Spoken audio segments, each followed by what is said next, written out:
Second students, हम जो आज डिस्कस करने जा रहे हैं वो है कॉनिक सेक्शन का चैप्टर है, चैप्टर नंबर 7 आपकी बुक में, चैप्टर नंबर 7 कॉनिक सेक्शन और एक्सरसाइज 7.1 को आज हम डिस्कस करेंगे। अब कॉनिक सेक्शन डिस्कस करने से पहले हम कॉनिक सेक्शन का थोड़ा सा इंट्रोडक्शन लेते हैं कि कॉनिक सेक्शन में आपके पास बेसिकली 4 पार्ट्स आते हैं। इन कॉनिक सेक्शन हैविंग 4 पार्ट्स। अब वो पार्ट्स आपके पास कौन कौन से हैं? फर्स्ट वन है आपके पास कौन सा है? सर्कल का है। तो ये सर्कल आपका चैप्टर नंबर 7 एक्सरसाइज 7.1 से जो आपके आनी है बोर्ड में, उससे आपके पास रेलिवेंट है। सेकंड है आपके पास पैराबोला। थर्ड वन है आपके पास हाइपरबोला एंड फोर्थ वन है आपके पास एलिप्स। तो कॉनिक सेक्शन में बेसिकली ये 4 पार्ट्स आ जाते हैं, circle, parabola, hyperbola and ellipse. अब इस अपने लेक्चर में हम जो डिस्कस करेंगे वो हम डिस्कस करेंगे सर्कल को, ठीक है, क्योंकि हमने एक्सरसाइज चैप्टर नंबर 7 हमने स्टार्ट करना है, एक्सरसाइज 7.1 स्टार्ट करनी है। तो उसे स्टार्ट करने से पहले हम सबसे पहले डिस्कस करेंगे सर्कल को। सर्कल के बाद जो चैप्टर नंबर 8 है वो आपका पैराबोला, हाइपरबोला एंड एलिप्स से रेलिवेंट है। उनमें हम देखेंगे कि पैराबोला, हाइपरबोला, एलिप्स की क्या क्या डेफिनेशंस हैं। तो सबसे पहले हम डिस्कस करते हैं कि ये सर्कल आपके पास क्या है और इक्वेशन ऑफ सर्कल आपके पास क्या होती है। तो सर्कल के सबसे पहले हम यहाँ पे एक डेफिनेशन डिस्कस करते हैं। सर्कल की डेफिनेशन आपके पास बेटा क्या है? The set of points, the set of all points which are equidistant from a fixed point। कि आपके पास क्या डेफिनेशन मैंने लिखी कि एक आपके पास तमाम पॉइंट्स का एक सेट है, इन तमाम पॉइंट्स का एक फिक्स डिस्टेंस से, एक फिक्स पॉइंट से जो डिस्टेंस है वो आपके पास क्या है? इक्वल है। तो ये सारे पॉइंट्स आपके पास मिलके क्या बनाते हैं? एक सर्कल बनाते हैं। और ये जो फिक्स पॉइंट है ये बेसिकली इस सर्कल का क्या कहलाता है बेटा? सेंटर कहलाता है। और इस फिक्स पॉइंट से किसी भी पॉइंट का डिस्टेंस आप ले तो वो आपके पास क्या कहलाता है? इस सर्कल का रेडियस कहलाता है। ये तो थी आपके पास एक जनरल डेफिनेशन सर्कल की। अब सर्कल की डेफिनेशन के बाद हम ये डिस्कस करते हैं कि इक्वेशन ऑफ सर्कल आपके पास क्या है। इक्वेशन ऑफ सर्कल, अब इक्वेशन ऑफ सर्कल में एक आपके पास स्टैंडर्ड फॉर्म आ जाएगी और एक आपके पास जनरल फॉर्म आ जाएगी। तो सबसे पहले हम जो डिस्कस करेंगे वो आप डिस्कस करोगे स्टैंडर्ड फॉर्म को, उसके बाद हम चलेंगे जनरल फॉर्म की तरफ। Equation of circle in standard form. तो हम इक्वेशन ऑफ सर्कल डिस्कस करते हैं किसमें? स्टैंडर्ड फॉर्म में। अब स्टैंडर्ड फॉर्म में इक्वेशन ऑफ सर्कल क्या होती है? x माइनस एच का whole square plus y minus k का whole square is equal to r square. ये h and k is the centre of circle. अगर आपके पास सेंटर ओरिजिन पे नहीं है, किसी और पॉइंट पे है, तो वो पॉइंट्स आपने क्या कंसीडर किए? h and k। here h and k is the center of circle and r is the radius of circle। Radius आप ये ऐसे सर्कल की इक्वेशन है जिसका सेंटर कहाँ पे है? hk पे है और रेडियस आपके पास क्या है? r है, ठीक है। ये तो आपके पास सर्कल की इक्वेशन थी इन स्टैंडर्ड फॉर्म। अब स्टैंडर्ड फॉर्म में ही एक और सर्कल की इक्वेशन है कि अगर आपके पास h और k 0 हो जाए, इन केस h भी 0 हो जाए और k भी 0 हो जाए, और अगर h और k 0 हो जाए तब भी आपके पास equation of circle standard form में ही होगी। लेकिन यहाँ पे ऐसे सर्कल की इक्वेशन होगी जिसका सेंटर कहाँ पे होगा? ओरिजिन पे होगा। अब आपके पास सेंटर के कोऑर्डिनेट्स क्या हो जाएंगे? 0 0, h की भी वैल्यू 0 हो जाएगी। Then equation will become x square plus y square is equal to r square. अब ये जो सर्कल कहलाएगा ये आपके पास कौन सा सर्कल कहलाएगा? पॉइंट सर्कल कहलाएगा, ठीक है। अब आपके पास ये इक्वेशन ऑफ सर्कल भी है। इक्वेशन ऑफ सर्कल ऐसे सर्कल की इक्वेशन है जिसका सेंटर कहाँ पे है? ओरिजिन पे है और रेडियस आपके पास क्या है? r है। और आर स्क्वायर की इक्वेशन जो होगी वो आपके पास क्या कहलाएगी, पॉइंट सर्कल की इक्वेशन कहलाएगी। ओके, ये तो मैंने यहाँ पे डिस्कस की standard form of equation of circle. अब हम डिस्कस करते हैं what is the general form of equation of circle.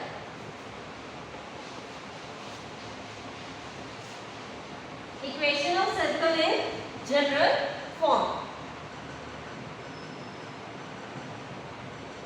अब general form of equation of circle बेटा क्या होती है, x square plus y square plus 2gx plus 2fy plus c is equal to 0। अब ये जो जनरल फॉर्म है ये बेसिकली स्टैंडर्ड फॉर्म से ही आई है कि जो आपने स्टैंडर्ड फॉर्म लिखी थी x माइनस एच का whole square plus y minus k का whole square is equal to r square, अगर आप उन दोनों इक्वेशंस का स्क्वायर ओपन करें, उस इक्वेशन को सिंप्लीफाई करें, तो आपके पास एक ऐसी फॉर्म आ जाएगी जो कि आपके पास क्या कहलाएगी, general form of equation of circle कहलाएगी। ठीक है, अब आपने बेटा ये याद रखना है general form of equation of circle में दो कंडीशन मस्ट सेटिस्फाई करनी चाहिए। एक आपके पास है कि एक्स स्क्वायर और वाई स्क्वायर का जो कोफिशिएंट है वो मस्ट इक्वल टू 1 होना चाहिए। Coefficient of x square and y square is equal to 1। अगर 1 नहीं है देन आपके पास सेम होना चाहिए ताकि आप उसे कॉमन में निकाल के 1 कर सकें। ठीक है, coefficient of x square and y square must equal to 1 और आपके पास no term involve product of x and y, कि कोई ऐसी टर्म इन्वॉल्व नहीं होनी चाहिए जिसमें आपके पास एक्स और वाई का प्रोडक्ट आ रहा हो। अब चेक करें इस पूरी इक्वेशन में कहीं पे भी एक्स और वाई आपस में मल्टीप्लाई नहीं हो रहे, तो आपके पास general form of equation of circle में ये दो कंडीशन मस्ट सेटिस्फाई करनी चाहिए। एक आपके पास क्या है कि the coefficient of x square and y square must equal to 1, कि इन दोनों का कोफिशिएंट क्या होना चाहिए, 1 होना चाहिए। और सेकंड है कि इस पूरी इक्वेशन में कोई ऐसी टर्म इन्वॉल्व नहीं होनी चाहिए जिसमें एक्स और वाई का क्या आ रहा हो, प्रोडक्ट आ रहा हो। ये दो कंडीशन अगर इस इक्वेशन के लिए सेटिस्फाई करेंगी तभी आपके पास equation of circle in general form कहलाएगी, वरना नहीं कहलाएगी। उसके बाद नेक्स्ट हम चलते हैं कि जैसे हमारे पास इस सर्कल का सेंटर कहाँ पे होगा, general form of equation of circle का बेटा सेंटर आपने याद रखना है, किसके इक्वल होगा, minus g and minus f. आप क्या करोगे, जी एंड एफ की जो इक्वेशन ऑफ सर्कल गिवन होगी उसे इसके साथ कंपेयर करके आप जी और एफ की वैल्यू निकालोगे। तो इसका जो सेंटर इक्वल है वो किसके इक्वल है, minus g and minus f. और general form of equation of circle का जो रेडियस है वो इक्वल होता है square root of g square plus f square minus c. Centre के ये कोऑर्डिनेट्स होते हैं और रेडियस आपके पास इक्वल होता है square root of g square plus f square minus c. G f c की वैल्यू पुट करो, सेंटर की वैल्यू आ जाएगी, जी एफ सी की वैल्यू पुट करो तो आपके पास किसकी वैल्यू आ जाएगी, रेडियस की वैल्यू आ जाएगी। ये तो था आपका जनरल इंट्रोडक्शन सर्कल का। अब हम चलते हैं एक्सरसाइज की तरफ।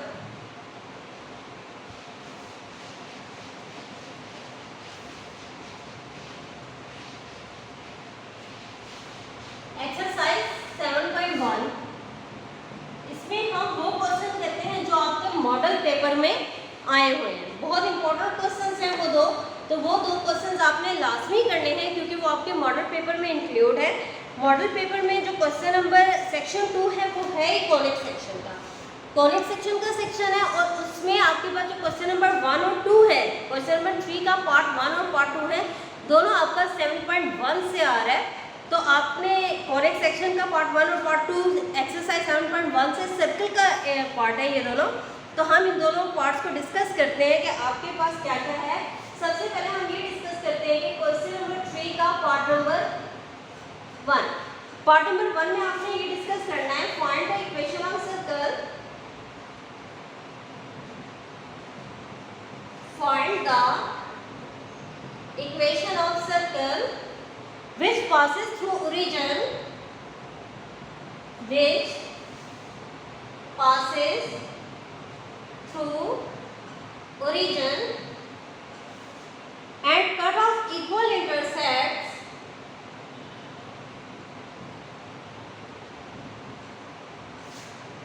and cut off equal intercept 3 and 4 from the axis।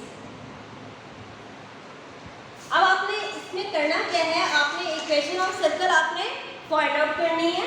अब ऐसे सर्कल की इक्वेशन आपने फाइंड आउट करनी है जो कि कहाँ से पास हो रहा है बेटा, ओरिजिन से पास हो रहा है और एक्स इंटरसेप्ट भी गिवन है, मींस वो सर्कल एक्स एक्सिस को भी इंटरसेक्ट कर रहा है किस पॉइंट पे, 3 and 0 पे, ठीक है। और y इंटरसेप्ट को मींस y एक्सिस को कट कर रहा है किस पॉइंट पे, 0 and 4 पे, ठीक है। और आपने इस सर्कल की क्या फाइंड आउट करनी है, इक्वेशन। सबसे पहले मैं एक सर्कल ड्रॉ कर लेती हूँ। सर्कल आपका किस किस्म का होगा कि आपके पास वो सर्कल एक तो ओरिजिन से पास होगा, ठीक है, और एक एक्स इंटरसेप्ट को कट करेगा किस पॉइंट पे, एक्स एक्सिस पे एक्स कोऑर्डिनेट होता है, y 0 होता है, ठीक है, और y एक्सिस को कट करेगा किस पॉइंट पे, 0 and 4 पे। y एक्सिस पे y कोऑर्डिनेट होता है और x क्या होता है, 0 होता है। तो आपके पास इस किस्म का सर्कल ड्रॉ, ठीक है। अब आपने इस सर्कल की क्या फाइंड आउट करनी है, इक्वेशन फाइंड आउट करनी है। अब सर्कल की इक्वेशन फाइंड आउट करने के लिए हमारे पास सबसे पहले हम general form of equation of circle लिखते हैं। General form of equation of circle मैंने आपको बताया क्या थी, x² + y² + 2gx + 2fy + c = 0। से दिस इज 1। अब ये general form of equation of circle मैंने यहाँ पे लिख दी। अब general form of equation of circle में 3 पॉइंट, इस सर्कल में आपको 3 पॉइंट्स गिवन है। कौन कौन से, एक पॉइंट आपको 0 0 गिवन है, एक पॉइंट आपको 3 0 गिवन है और एक पॉइंट आपको 0 and 4 गिवन है।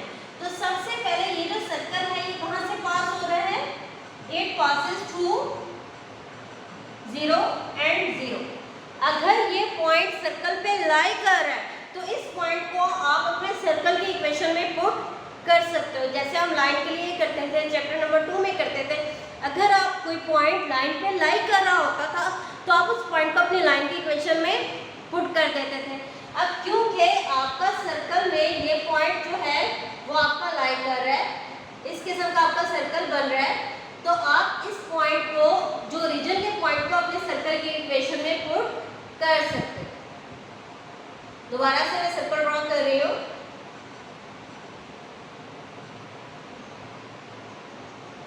ठीक है, आप अपने ओरिजिन के पॉइंट को इस सर्कल की इक्वेशन में पुट कर सकते हो। This one is 0 0 3 0 and 0 and 4। ठीक है, अब सबसे पहले हमने अपना 0 0 पॉइंट इक्वेशन 1 में पुट करना है। पुट इन 1 में पुट करें। इसका ये मतलब है ये जो 0 0 पॉइंट है इसे आप 1 में पुट कर सकते हो। x की जगह भी 0 रखोगे और y की जगह भी आप 0 रखोगे, तो आपके पास इक्वेशन विल बिकम 0 + 0 0 0। यहाँ से आपके पास बेटा किसकी वैल्यू आ जाएगी, c की वैल्यू आ जाएगी। c की वैल्यू किसके इक्वल आ गई, 0 के इक्वल आ गई। इसी तरह ये जो सर्कल है ये कहाँ से पास हो रहा है, थ्रू सेकंड पॉइंट कौन सा है बेटा, 3 and 0 है। अब आप क्या कर सकते हो, इस 0 को पुट कर सकते हो, इट पासेस थ्रू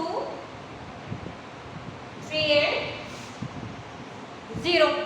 ठीक है, आप 3 and 0 को इक्वेशन 1 में पुट कर सकते हो। पुट इन 1, इक्वेशन 1 में अगर आप पुट करें तो आपके पास इक्वेशन विल बिकम x²। अब x की जगह आपने क्या पुट करना है बेटा, 3, और y की जगह क्या पुट करना है आपने, 0 पुट करना है। ठीक है, x की जगह आप 3 पुट करो तो क्या आ जाएगा, 3 का स्क्वायर। y की जगह अगर आप 0 पुट करो क्या आ जाएगा, 0 2gx। x की जगह आप क्या पुट करोगे, 3, और y की जगह क्या पुट करोगे, 0, तो ये भी 0 हो जाएगा, c भी 0 है तो क्या हो जाएगा, = 0। तो यहाँ से इक्वेशन क्या बन जाएगी, 9 + 6g = 0। ठीक है, अब यहाँ से इक्वेशन में बिकम g की वैल्यू आपके पास निकल आएगी। g की वैल्यू आपके पास किसके इक्वल आ जाएगी बेटा, g की वैल्यू यहाँ से 6g = -9।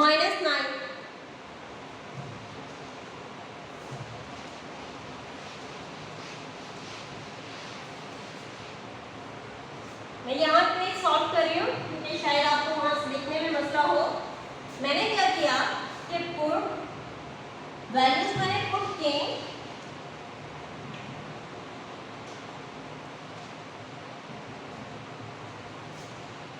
Put x is equal to 3 and y is equal to 0 in 1।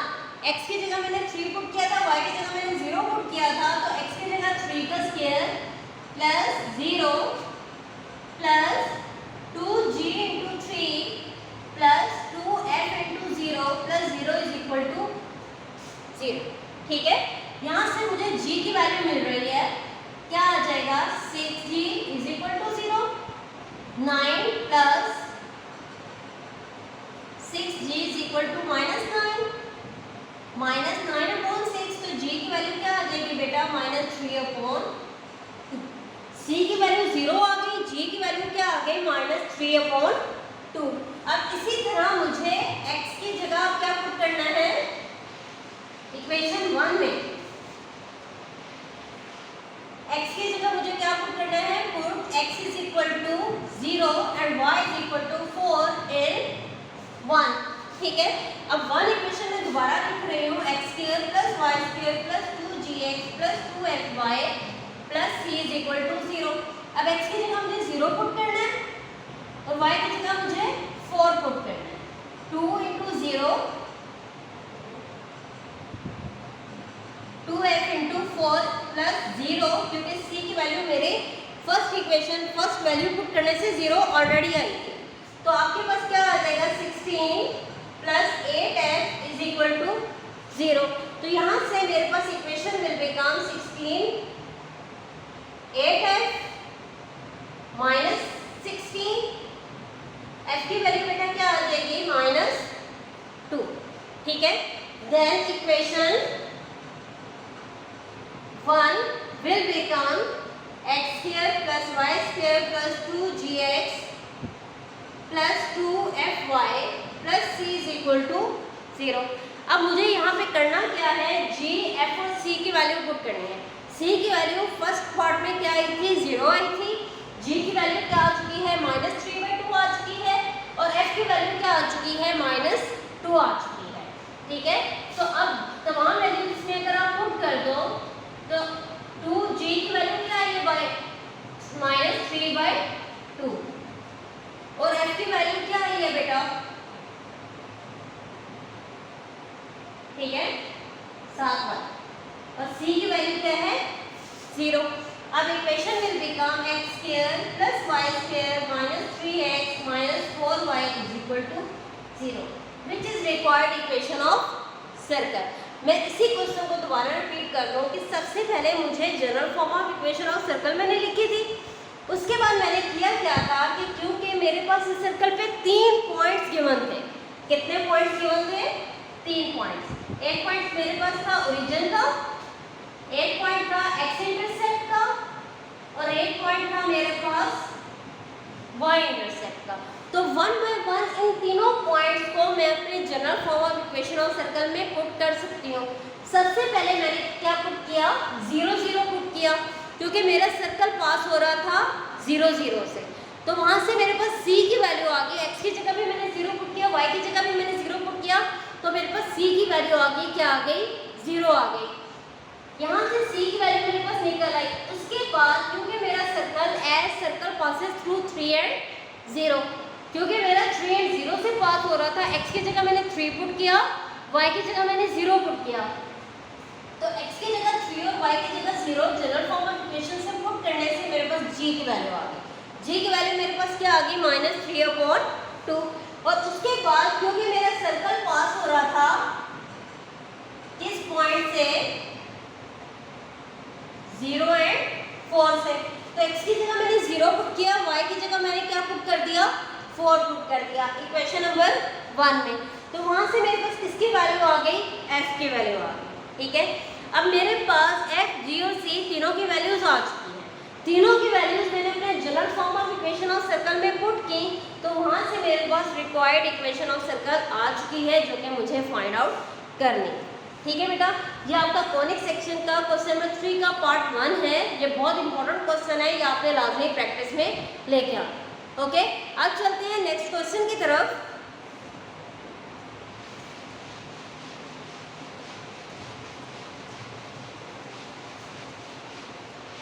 Question number 2,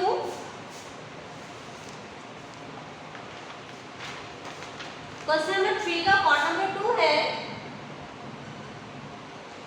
find the equation of circle, find equation of circle having 7, 9 and 11 and -7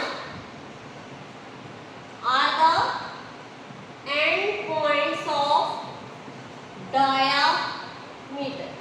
अब बेटा आपको यहाँ पे क्या गिवन है?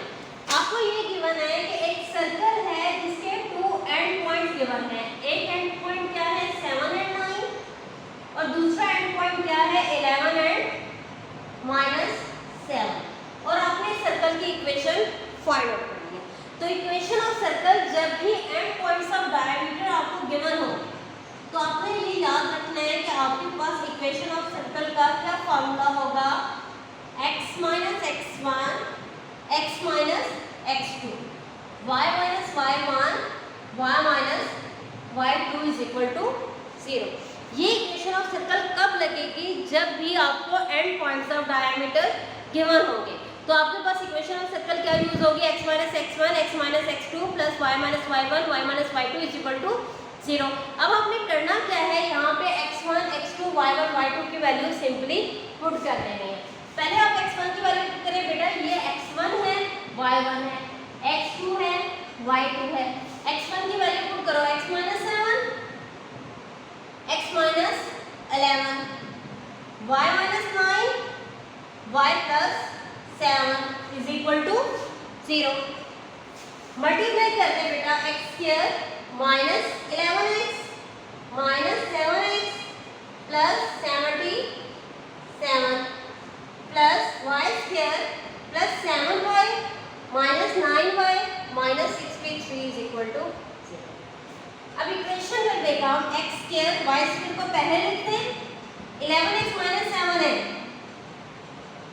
minus 18x, 7y minus 9y minus 2y plus 77 minus 63 plus 14 is equal to which is required equation of circle। तो यहाँ पे आपने ये याद रखना है कि जब भी एंड पॉइंट्स ऑफ डायमीटर आपको गिवन होंगे तो आपके पास इक्वेशन ऑफ सर्कल का ये फॉर्मूला है। सिर्फ आपने किया क्या, x1, x2, y1, y2 की वैल्यूज पुट की और इक्वेशन ऑफ सर्कल आपने फाइंड आउट करना। ठीक है, ये दो क्वेश्चन आपने लाजमी अटेम्प्ट करने हैं और ना समझे तो दोबारा मुझे टेक्स्ट करके आप पर्सनली बताइएगा। ठीक है, थैंक यू सो मच, अपना ख्याल रखिएगा।